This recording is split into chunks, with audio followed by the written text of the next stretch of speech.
So my roommate's estranged alcohol-loving uncle died, and this was his cook bag of recipes.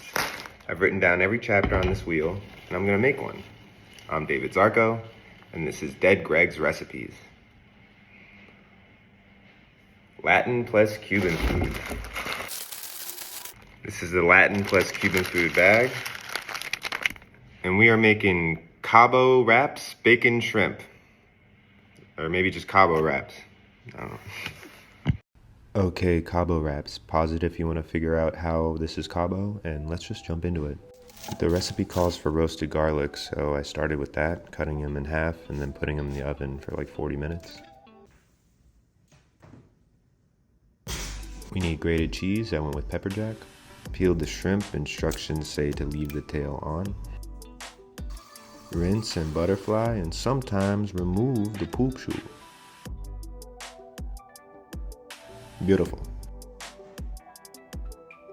Honestly, kind of burned these, but I salvaged enough. It was fine. Chopped cilantro is the last thing we need to prepare for the stuffing, which is cream cheese, pepper jack cheese, roasted garlic, and the cilantro. And it's just time to mix it. You want to burst those garlic bulbs. Oh, and salt and pepper, of course. He wants thin bacon cut in half. So then I stuff them and wrap them in bacon.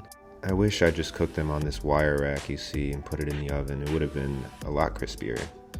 But he wants it cooked in a skillet, so that's what I did. And I made some rice as a side.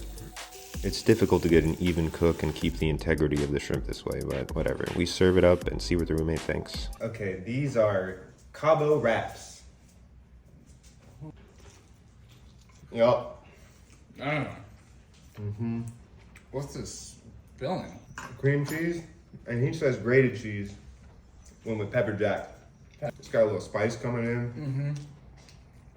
It's creamy. There's also roasted garlic stuffed in there. This is an appetizer bag? It's in Latin plus Cuban food. Which explains the Cabo. I don't know how this is Cabo necessarily. It doesn't feel Mexican to me. No. It feels delicious though. Yeah. Excuse my cursing.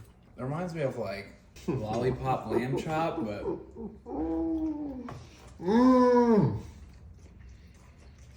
the seafood version. It could be an appetizer. Yeah. Maybe I'll eat all three before I read it. You squeeze the tail to get that little last piece out. Really? It was really hard to like cook it in a pan. I think it would have been better in an oven. But like when you do get that crispy edge on that bacon, those bites are insane. Yeah, you gotta get the crisp. It was just like this one's not crispy. yeah, it was hard to get sometimes. Yeah. 3, 2, 1. Oh, 9-3. Yeah, dude, I think this is incredible. Yeah, I probably went too low. So good. All right, well, follow us on YouTube. Probably make an Instagram at some point. Until next time on Dead Greg's Recipes.